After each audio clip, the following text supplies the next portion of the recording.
Hi everyone, and welcome back to the after party. This is our last episode, final episode. Actually, we have the reunion, then we have the lost footage, so it's not really the last, but it never ends. It never does. And on one hand, I am so thrilled that the final episode was based around Project Ladybug. So first and foremost, I just want to say, projectladybug.org. Go check us out. Look what we do. We help these kids. No one gets paid. All your money goes to the right spot. So click on donate now and donate now. That's how I'm going to start this off. So basically what I want to go over this week's episode, I mean, a lot happened, the whole talk at the end and everything, but I think we covered a lot of that and those emotions that went on with the whole girl circle at the end. So what I thought was interesting and was a good takeaway is you saw me working this episode. And, unfortunately, I cut out a lot of the other scenes where I was working. I actually do have my own company, as most of you know, follow Dina's Party on HGTV and have been following my career. So you saw me in work mode. And some people may call me a bitch. Actually, my employees have a nickname. They call me Mina when I'm working. And then Dina laughs about Mina the next day. But I'm pretty intense. And it's unfortunate that women in the workforce get that reputation if they're passionate about their work and they're assertive. And I find this a lot. And, like I said in my little confessional, it says something that my employees have been with me, the people that I work with, the vendors and everybody who've been working with me for years and years. So that says something. I think they understand that I'm very serious and focused when I'm working. And they respect that, because if I was a man, there'd be no problem. So let's talk about this, women in the workforce and how we can be assertive and not be deemed as just a bitch or she's got a period. Exactly. Well, part of it is you have to not care. Like, we won't have control over what society says. We change it from within, and then society's views will change. So part of it is not giving a shit. You know that you're not a bitch. You know that you are working the way that you need to be working. I find that with a lot of my high-powered female clients, which is really a lot of my demographic, even though they're super successful, make a lot of money, they still worry about what people think about them. They're like, well, this rumor is happening, or this person, I have this reputation, which we both know if she was a man, they would say she was effective. They would say she was a great leader. That can hold you back in your career. It can if you sweat it too much. Mm-hmm. You can't need the approval. We talked in other episodes, we've talked about the disease to please.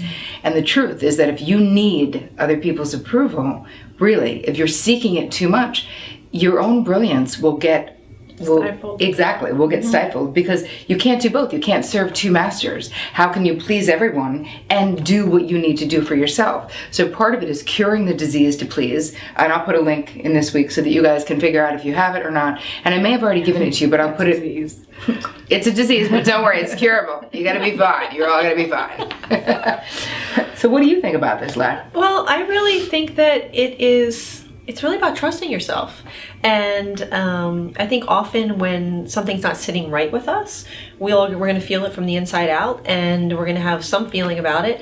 And I'm always up for clearing negative emotions, but if you have two decisions that you're thinking about, should I do this or should I do this? And then one just doesn't sit right with you, but you're still wavering because you're thinking, oh my goodness, am I going to hurt, the other party?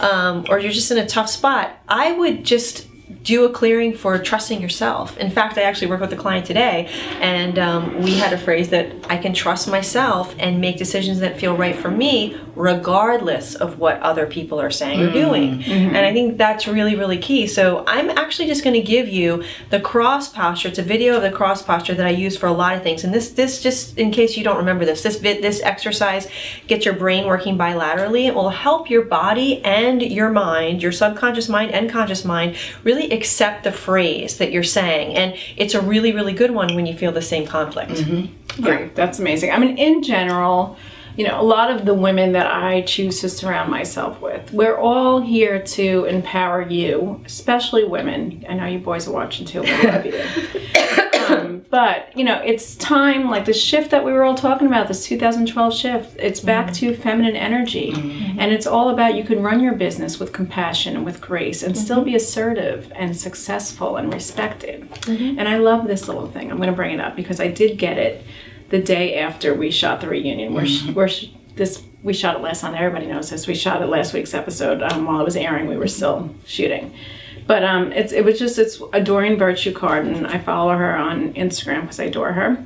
And Mother Mary, as you all know, if you know me, you know that she's like my girl.